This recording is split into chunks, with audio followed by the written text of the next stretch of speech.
नमस्कार, turning point में आपका स्वागत है और मैं हूं आपके साथ साइमा। देश में ईडी का लगातार ताबड़तोड़ एक्शन जारी है। करोड़ों का खजाना भी ईडी के अफसरों के हाथ लगा है और बड़ी बड़ी कामयाबी भी मिल रही है जो अपराधियों के पसीने छुड़ा रही है। एक तरफ कामयाबी के नए नए झंडे ईडी गाड़ रही है तो वहीं दूसरी तरफ पार्टियों के नेताओं में भी खौफ का माहौल बना हुआ है कि कब उनके घर पर भी ईडी दस्तक दे दे। अब ईडी के शिकंजे में एक ऐसी पार्टी का विधायक आया है जिस पार्टी ने 70 सालों तक देश की सत्ता पर काबिज होकर राज किया था और आज उसकी हालत बद से बदतर हो गई है। तो क्या कुछ है पूरा मामला और कौन सी पार्टी का कौन सा नेता चढ़ा है ईडी के हत्थे, सब कुछ आपको पॉइंट टू पॉइंट बताते हैं। ईडी की कार्रवाई से मचा हड़कंप, 4 दिनों से चल रही छापेमारी, कांग्रेस विधायक के घर ईडी की दस्तक, ईडी के हाथ लगा करोड़ों का खजाना। ईडी की कार्रवाई लगातार जारी है और ऐसे में भी मामले हैं जिनमें 4 दिनों से लगातार छापेमारी चल रही है। लेकिन इसी बीच में कांग्रेस के विधायक पर ईडी की तलवार अटक गई जिसने सियासी पारा एक बार फिर से बढ़ा दिया है।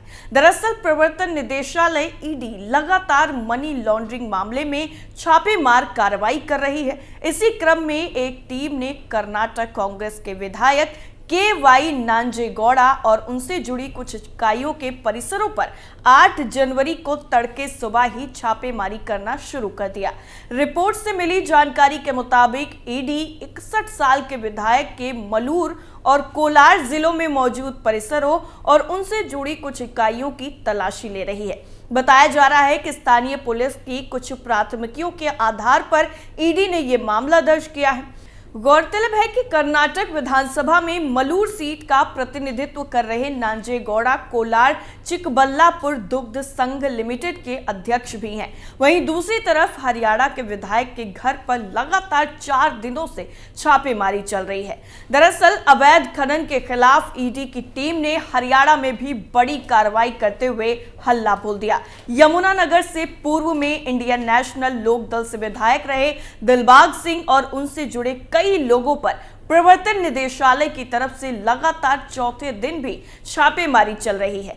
ईडी सूत्रों के मुताबिक छापेमारी के दौरान प्रवर्तन निदेशालय की टीम को कई अहम और पुख्ता जानकारियां भी मिली हैं। प्रतापनगर पुलिस थाने में आर्म्स एक्ट और एक्साइज एक्ट के तहत दिलबाग सिंह पर 2 मामले भी दर्ज किए गए।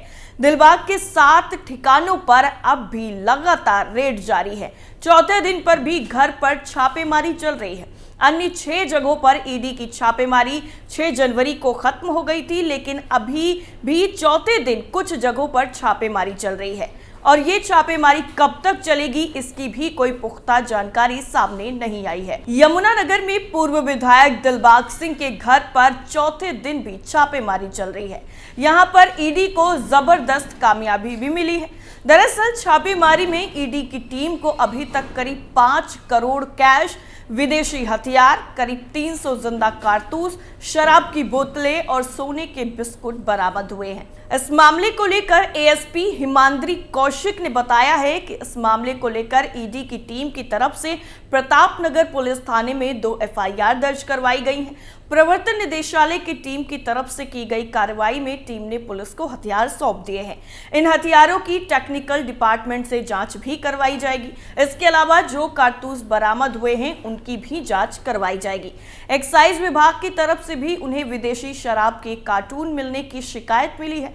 इस आधार पर दिलबाग सिंह के खिलाफ अलग अलग 2 मामले दर्ज किए गए और उनकी जांच की जाएगी। दिलबाग सिंह के अलावा इसमें और कौन कौन शामिल है इसकी भी जांच की जाएगी। ईडी सूत्रों के मुताबिक दिलबाग सिंह के ठिकानों से करीब 5 करोड़ से ज्यादा का कैश मिला, लेकिन इसकी संख्या बढ़ सकती है। इसके अलावा बाकी अहम कागजात भी मिले जिसमें विदेश में संपत्ति के कागजात शामिल है। चौथे दिन भी दिलबाग सिंह पर ईडी की छापेमारी जारी है। ईडी की टीम दिलबाग सिंह के ठिकाने से अहम सबूत भी इकट्ठा करने में जुटी हुई है। इतना ही नहीं, अभी हाल ही में ईडी की छापेमारी से चारों तरफ हड़कंप मचा हुआ है। तो चलिए आपको बताते हैं कि आखिर कौन है नशा और नोटों का नया बाहुबली दिलबाग सिंह और क्या है उन पर आरोप, जिनके घर में मिले नोट गिनते गिनते ईडी के अफसर भी थके जा रहे हैं। दिलबाग सिंह विधायक रह चुके हैं। 2009 में इन्होंने जीत हासिल की थी, मगर 2019 में इन्हें हार का मुंह देखना पड़ा था। हालांकि इस चुनाव में वो हरियाणा के अमीर उम्मीदवारों में से एक थे। चुनाव के दौरान ही दिलबाग सिंह ने अपनी 34 करोड़ की संपत्ति की घोषणा की थी। इनका ट्रांसपोर्ट और माइनिंग का बिजनेस है। दिलबाग सिंह कुरुक्षेत्र यूनिवर्सिटी से साल 1994 के ग्रेजुएट हैं। ऐसे में सवाल ये भी है कि आखिर इस पूरे मामले का खुलासा कैसे हुआ।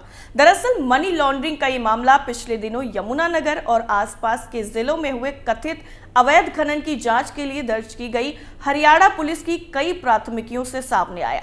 ये प्राथमिकियां पट्टा समाप्ति और अदालत के आदेश के बाद भी पहले हुए पत्थर, बजरी और रेत के कथित अवैध खनन की जांच के लिए दर्ज की गई थी। केंद्रीय एजेंसी राजस्व और करों के संग्रह को आसान बनाने और खनन क्षेत्रों में कर चोरी को रोकने के लिए 2020 में हरियाणा सरकार द्वारा लाई गई ऑनलाइन योजना में कथित धोखाधड़ी की भी जांच कर रही है। बात यहीं पर खत्म नहीं होती है। ये तो कुछ ऐसे मामले हैं और ये जो कैश आपको बताया है कुछ भी नहीं है। इससे कहीं ज्यादा कैश भी ईडी बरामद कर चुकी है। वैसे सोचने वाली बात है कि किसी के लिए चंद पैसे जुटाना मुश्किल होता है तो किसी के घर में ही छुपी होती है करोड़ों रुपए की करेंसी। आयकर विभाग ने झारखंड और उड़ीसा में कांग्रेस सांसद धीरज साहू के अलग अलग ठिकानों में छापा मारा तो 200 करोड़ से ज्यादा के नोट मिले। जहां पर देखो वहां पर नोट ही बिखरे हुए नजर आ रहे थे। नोटों को गिनते गिनते आयकर विभाग के कर्मचारी थक गए, मशीनें खराब होने लगी, लेकिन कैश खत्म नहीं हुआ। 157 बैग में भरकर ट्रक से बैंक तक इन नोटों को पहुंचाया गया। इतना कैश सोचिए, लेकिन ये कोई पहला मामला नहीं था। पहले भी कई ऐसे धन कुबेर सामने आए हैं जिनके घरों के कोने कोने नोट से भरे हुए थे। पिछले साल अक्टूबर महीने में कर्नाटक के एक ठेकेदार के घर आयकर विभाग ने छापा मारा। अधिकारियों को घर के अंदर बड़े बड़े कार्टून नजर आए। वुडन कार्टून को खोला गया तो सबकी आंखें फटी की फटी रह गई। कार्टून के अंदर भरी हुई थी नोटों की गड्डियां। एक दो नहीं, दर्जनों कार्टून और कार्टून के अंदर सैकड़ों नोटों की गड्डियां। 100, 200, 500 हर तरह के नोट इस कार्टून में छिपा कर रखे गए। इन नोटों को गिनने में कई घंटे लग गए। पूरे घर में पैसा ही पैसा नजर आ रहा था। ये रकम पूर्व महिला पार्षद अश्वत्थामा, उनके पति आर अंबिकापति, बेटी और बहनोई के खिलाफ हुए छापे की कार्रवाई में मिली। उत्तर प्रदेश के कन्नौज से भी कुछ ऐसा ही मामला सामने आया, जहां पर कारोबारी पीयूष जैन के यहां पर छापेमारी की गई।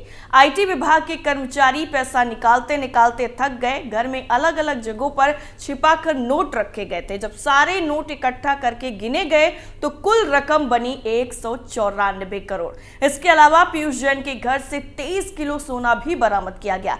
पीयूष जैन का परफ्यूम का बिजनेस था, लेकिन किसी को इस बात की उम्मीद नहीं थी कि उनके घर में इतनी काली कमाई छुपी हो सकती है। मध्य प्रदेश के चिकित्सा शिक्षा विभाग में क्लर्क हीरो केसरवानी के घर पर पिछले साल ही छापेमारी हुई तो हर कोई चौंक गया। घर में अलग अलग जगहों पर छिपा कर रखे गए थे 500, 200 और 2000 के नोट। इस करोड़पति क्लर्क की सैलरी मात्र 50,000 रुपए थी, लेकिन घर से करोड़ों की संपत्ति के दस्तावेज और 85 लाख रुपए कैश बरामद किया गया। इसके अलावा सोने चांदी में भी करोड़ों रुपए की इन्वेस्टमेंट के पेपर मिले। इसी तरह छत्तीसगढ़ के भिलाई में भी एक ड्राइवर धन कुबेर बना हुआ था।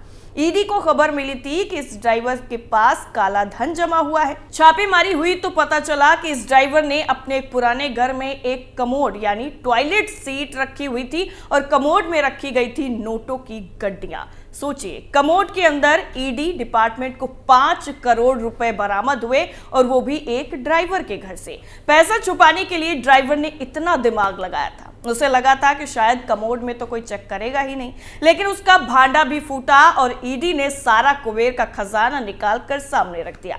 अब एक बार फिर से ईडी का चाबुक चल रहा है और कांग्रेस के अलावा बाकी विधायकों पर भी ताबड़तोड़ कार्रवाई देखने को मिल रही है।